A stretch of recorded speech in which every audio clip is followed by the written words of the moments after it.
ممکن تھا اس آیت کو پڑھ کر ہم سمجھ سکے اس کا معنی کیا ہے. آئیے اور چیز دیکھتے ہیں. اور یہی کام رسول اللہ کا تھا کہ ثم ان علینا بیانا، رسول اللہ کام تھا ان چیزوں کو بیان کر دینا. عمر ابن خطاب رضی اللہ عنہ کا واقعہ مشہور واقعہ ہے. عمر ابن خطاب رضی اللہ عنہ جو ہے آپ پر غسل واجب ہوا، غسل کے نکلے، پانی کی قلت تھی، پانی نہیں تھا. تو اب سوچا اب کیا کروں، پانی نہیں ہے. تو کسی نے کہا تیمم کی آیتیں نازل ہو گئی. کہاں تیمم کی آیت نازل ہوگی؟ بہت زبردست، آپ نے اچھی بات کی. اور گئے، قرآن نے حکم دیا تھا فتیمموا صعیدا طیبا کہ پاک مٹی کا قصد کرو اگر پانی نہ ملے تو. اگر تمہیں غسل کی ضرورت ہو، تم عورتوں سے ملے ہو یا اسی طرح حاجت رفع حاجت سے آئے ہو، تو تم کیا کرو؟ اگر پانی نہ ملے تو فتیمموا صعیدا طیبا. تو یہ جو تیمم کا مسئلہ ہے، اگر آپ کو غسل کے لیے یا پھر وضو کے لیے پانی نہ ملے تو تیمم کرو. اس کا معنی ہوتا ہے کہ جو صاف مٹی ہے اس سے ہی آپ اپنے ہاتھ پیروں کو صاف کر لو. تو ہمارے جو عمر فاروق صاحب تھے، انہوں نے ایک بہت ہی اچھا کام کیا. وہ کون سا اچھا کام تھا وہ آگے دیکھتے ہیں. طیبا، تم پاک مٹی کا قصد کرو. عمر بن خطاب نے جیسے ہی سنا، گئے اور پوری مٹی لی اور پورا جس طرح سے نہاتے پوری مٹی آنکھ پہ ڈال لی. رسول اللہ کے پاس پہنچ کے اللہ کے سنا، عمر یہ کیا ہے؟ تو عمر صاف ہو یہ گئے، کیا ہے؟ صاف ہو گئے. صاف ہو گئے عمر. اب آپ دیکھو پانی سے اتنا اب پانی سے اتنا صاف نہیں ہوتے جتنا مٹی سے صاف ہو گئے. مٹی سے ہو گئے. ارے یار میں سمجھ نہیں پا رہا عرب کی ہوں. سرزمین. ہاں بولے دنیا آپ. پانی سے نہاتی ہے تاکہ باڈی پہ لگے ہوئے مٹی میل کو صاف کرے، اور یہ مٹی سے نہا رہے ہیں تاکہ باڈی پتہ نہیں میل بٹورنے کے لیے، صاف کرنے کے لیے. اور غالب بھائی، عرب کی مٹی گرم گرم اس سے بندہ نہا رہا ہے. میرے کو چاہیے یار یہ والی حدیث، میرے کو چاہیے. یہ حدیث کا ریفرنس اس ملا کو ای میل کرو یار، یہ حدیث کا ریفرنس چاہیے میرے کو.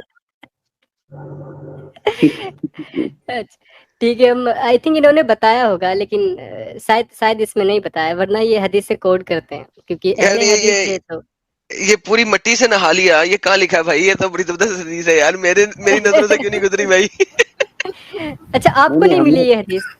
نہیں میری نظروں سے نہیں گزری یار، میں اسی لیے تو کہہ رہا ہوں اس کا ریفرنس چاہیے یار. پوری مٹی سے نہا لیا. سوچو کتنا صاف ہو گیا ہوگا بندہ. کتنا صاف ہوگا اور کتنے پیارے لگ رہے ہوں گے ہمارے فاروق صاحب. یار یہ تو میرے کو یار سرچ کرنا پڑے گا. اب دیکھو میری سرچ لسٹ میں ایک اسپیشل حدیث شامل ہو گئی ہے، یہ والی میں نے ڈھونڈنی ہے. یہ حدیث جو ہے نا میرے خیال میں کسی نہ کسی تفسیر کے اندر لکھی ہوئی ہے، میں پڑھوں گا. یہ کہیں نہ کہیں لکھی لازمن ہوئے گی، اس نے پڑھی ہوئی ہے. لالا جی یہ قیامت کی نشانی ہے کہ یار ایک ایسی حدیث جو آپ کی نظر سے نہ گزری ہو. یہ کیسے ہو سکتا ہے؟ نہیں یہ ہو سکتا ہے کیونکہ قیامت کی نشانیوں میں ہے کہ علم اٹھا لیا جائے گا، تو وہ حدیث اٹھا لی جا چکی ہے. اچھا علم کے ساتھ ساتھ چلو اب چھوڑو، میں کیا کہوں. چلیے ہم آگے سنتے ہیں. تو کہ اللہ کے رسول پانی نہیں تھا، تیمم کر کے آؤں. تو کہا یہ تیمم کا طریقہ نہیں عمر، یہ طریقہ نہیں ہے. تیمم کرنا ہو تو مٹی پہ ہاتھ مارو، چہرے پر ہاتھ پھیرو، سیدھا ہاتھ اور الٹا ہاتھ، یہ تیمم ہے.